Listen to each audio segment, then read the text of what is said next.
Hello and welcome, I'm Arumba, thank you for joining me. Let's play some more of our Endless Legend campaign. So I've been playing around a bit with the marketplace here, and so far we've only locked a few of the tabs. We can't use units or heroes yet. But there's all these materials on the market, all this production, right? And it's all currently at the standard price, which I assume is influenced by how often people are buying things and if people are actually selling them onto the market, which is really interesting because if we were to play in like a multiplayer session, it'd be even more dynamic. But what caught my attention was this dust water resource, plus 50% dust production on cities. And I was looking at our actual dust production right now. It's 182.3 from city. So I think, logically, if we were to enact that booster, we would have an extra 91 dust per turn for the duration of the booster, which would be 10 turns. So 91 times 10 would be 910. And then I was looking at the cost. It's 18 dust per unit of dust water. So if we were to purchase, say, 10 of them, it's 180. Now you can only buy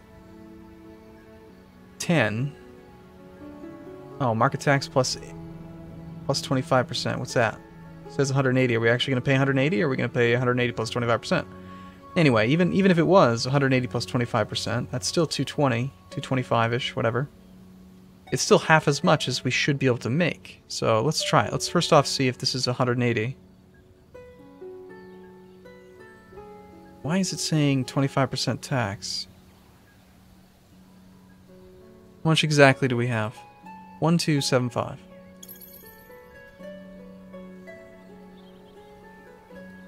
$1275. Yeah, so we did spend exactly 180. And now, because we've purchased it, the demand has gone up slightly by 3.6, taking the price up 3.6 from the base. But next turn, can we buy it again? Maybe we can buy it now. Awesome. So we've really brought the demand up because we've bought a lot of it, and the quantity is low, which is fine.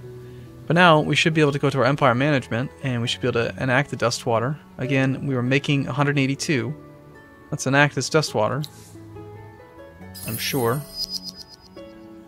182 went up to 260. 182. Wasn't it 190, I thought? Anyway, it's no, 180 exactly. It was an extra 90 production. So 180 plus 90 should be about 270. So the math didn't quite work out exactly. I'm not sure why. I mean, it's probably because some of the city production's not measured that way, but still, we're definitely going to kind of come out ahead, I think, for the next 10 turns here. Although the Empire plan doesn't last that long, so we'll have to keep this thing going. Now, on top of that, there's another one in here, another luxury resource. It was the Dust Orchid. 25% of all kinds of stuff. And this one's only 18 as well. I just feel like this would be a good idea too. Just stack bonuses, you know? Get a lot going on. I do think that now, especially, an extra 25%, assuming it is multiplicative. Maybe that's why it didn't quite work out. Maybe we didn't have enough. 30% on cities from ferment, 50% from dust water booster. Let's go look at a city.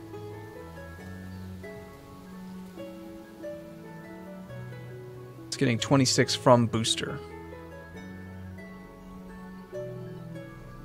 I don't know. I don't know if it's going to take the base production and multiply it by 25%, or if it's going to take the total production, 88.4. If we got 25% of the total, it should be 88 plus 22, which would be like 110. Let's go do it, and I want to experiment.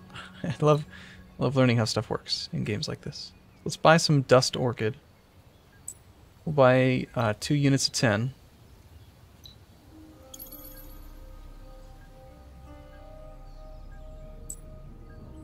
Okay, yep, Dust Orchid again.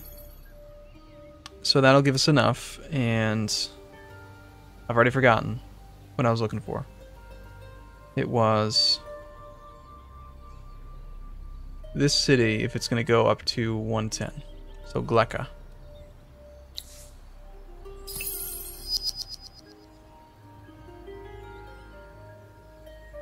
Gleka. No, it didn't. So okay, so they're not stacked bonuses. They're additive off of the base, which is still good though. I mean, I feel like Especially right now while we're making tons of money. We're making 279 per turn. I think we can afford to buy some stuff. And in the end, we should come out ahead. I don't know. Maybe. Our unit got stronger. Yep, I remember that. That happened last time. And because of the fact that we have access to the market, I was thinking we could just buy some adamantine and do this quest now, which would essentially allow us to subjugate these other two cities and get Hellcrast a bonus to population. So we might just go and do that next. In fact, I think we might head that way. The only drawback is that that stuff is really expensive. It's adamantine, which is a strategic resource. Adamantian, sorry. It's 46 per, and we need 20 of it. So it'd be like 900 dust to do this mission. And I don't know, I mean, adamantian, it would take a long time to actually do that quest. Population of Kua Usk has grown. We got a siege storage and stuff. It's all good. I keep pressing the space bar when I probably shouldn't. So Kuan Usk is up to 5. I think it was already at 5. It's just that we had done a colonist. Working on a ranger, followed by a vine snake, followed by another settler. I don't know about the settler. Well, there's actually not much else we can build here. Unless we want to... Yeah, I think we'll throw down another vile snake. Need something to spend all this money on, right?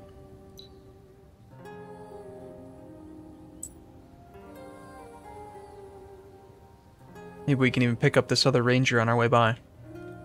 And one more turn, we'll actually have a Tenay Walker. Okay, we got our ranger done. We've completed the Tenay Walker. 40 damage, pretty good unit. And we're working on Imperial Highways. What do we want to research after that? We still have quite a ways to go for the Third Age. +1 minor faction assimilation slot would be nice. I think we should do that.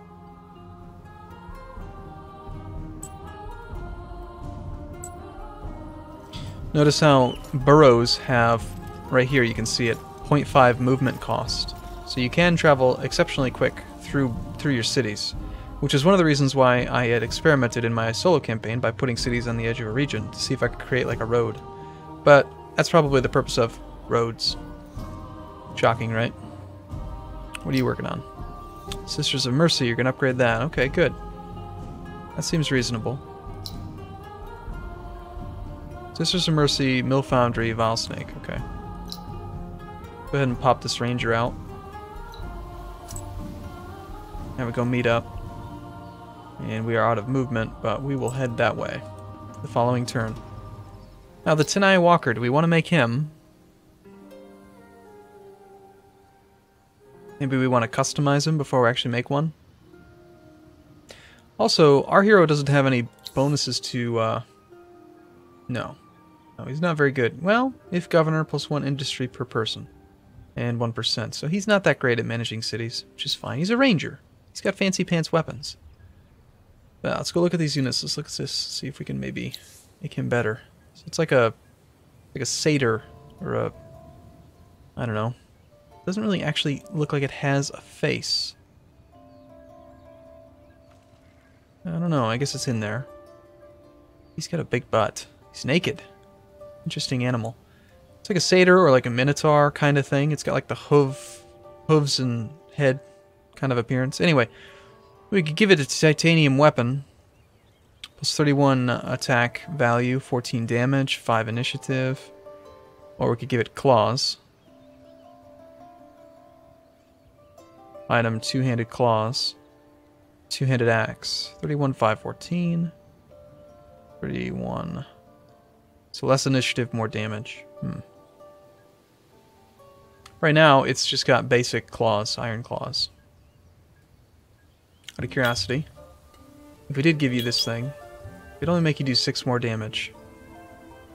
What about the titanium claws? Go from 40 up to 50. That is quite a bit more. I would like if the creatures it was more evident when you upgrade their weapons. You know, like when I upgrade claws, you don't see any change on the character.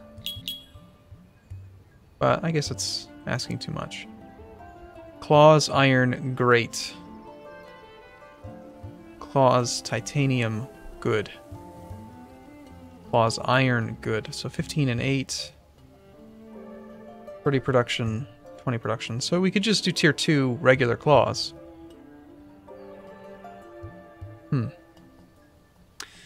So the question is just, do we want to spend like glass steel and stuff? It's a tier 1 battle axe. It's a lot of initiative. Sweep, strike back. What's that? Overrides the default counterattack. Deals damage to the attacker and opponents next to both the unit and the attacker, plus 75% damage. Don't know about that. On the other hand, we just have Ranged Slayer, plus 30% damage. Dealt to ranged and support units. That's pretty good. Hey, at least there actually has a weapon. It's really tiny. Wow. That's a small axe compared to the size of that guy. Alright, why not? Let's use some glass steel. Sounds great. That's our upgraded unit. It's the Tenai Walker 2. Let's make one. Let's actually put him ahead of that second Vile Snake. Alright, so that was fun. Let's end the turn. It's easy to get lost on unit production. And we're making really good dusts. We've got Sister of Mercy completed in Gleka. So we have 3 population units here. No trade routes happening yet.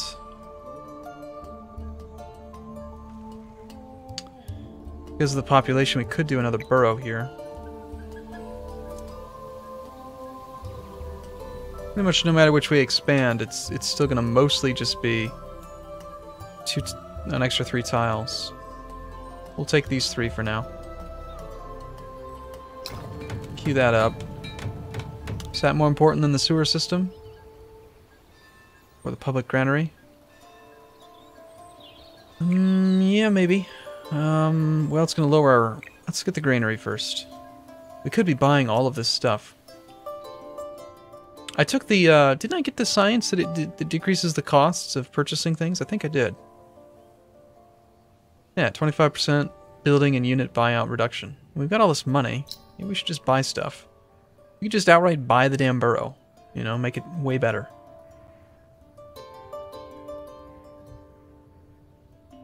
Think about all the extra production we could knock out while we have all of our bonuses stacked. How much gold were we going to add? 3 gold tiles. Oh, that's not that great. Ooh, you know what? That one's pretty special. Got 7 food. Maybe we should expand in that way. Problem is that would create a line.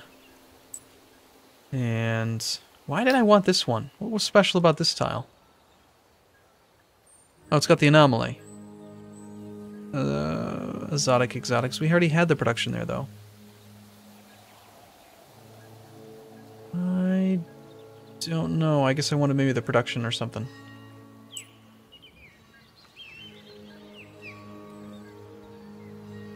Well, if we build in this direction, we can get more food, but it'll be longer until we get a level 2 burrow.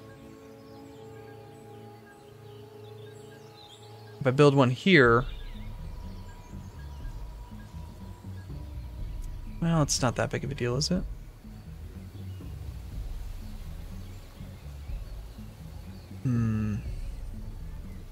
That's just so much more food. I like it.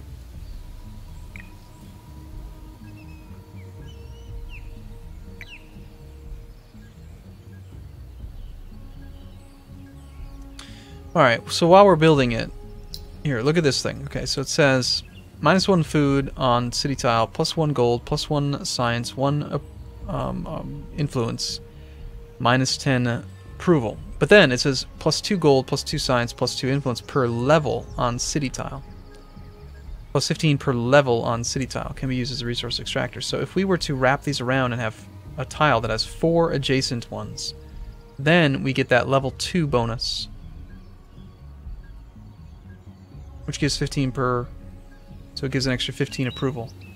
Which counteracts some of the expansion.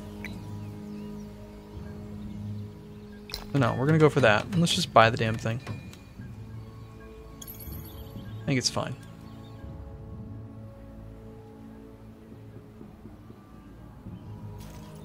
I don't think we wasted too much time thinking about that, do you?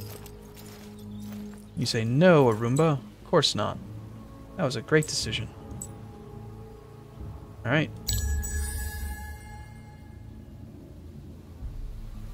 I agree. Borough Street's complete. Very good. Look at that, 330 dust per turn. How glorious.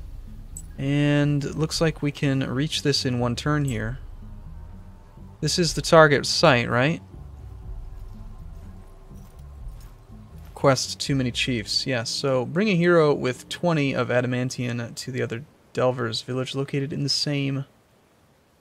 where it originated. Show the quest objective. Yes. Okay. Well, let's just try it. I want to give it a go. So we'll buy 20 Adamantian. I hope we actually have enough. Shoot, it's 577. Well, what we could do is we could sell some glass steel. It's not particularly resource efficient because they take 40% cut, but I want to do it this turn, so we're going to sell some glass steel. Architects 40%, 77 would bring us up to 580. That would be good. Sell it. All right, now we have 20 Adamantian. We need to parlay. I don't actually have to like put the Adamantian in the character, do I? I don't think I do. Here. First off, let's get rid of all these Fidzy icons. Let's parlay.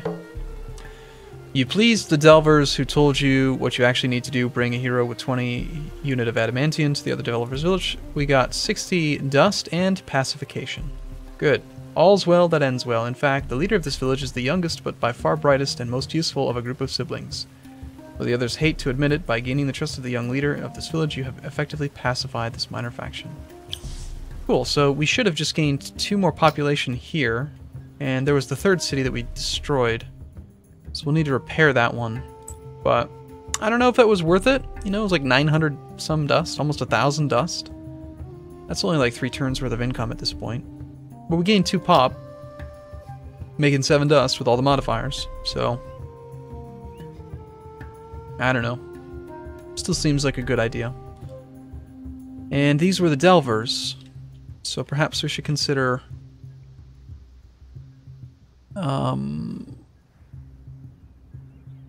assimilating them. The Delvers give plus 5% dust per pacified Delvers village. Well, that seems pretty good. Do it. Are you sure you want to replace the assimilated faction Irises? Oh, okay. I didn't know I was going to be replacing them. Okay, so we have probably three slots at the end of the game. So we had spent 30 approval to assimilate the Irises. I wonder, can we build... We should, if we're going to change it, we should change it next turn after this Vile Snake's done. Because I don't think you can make them if they're not assimilated.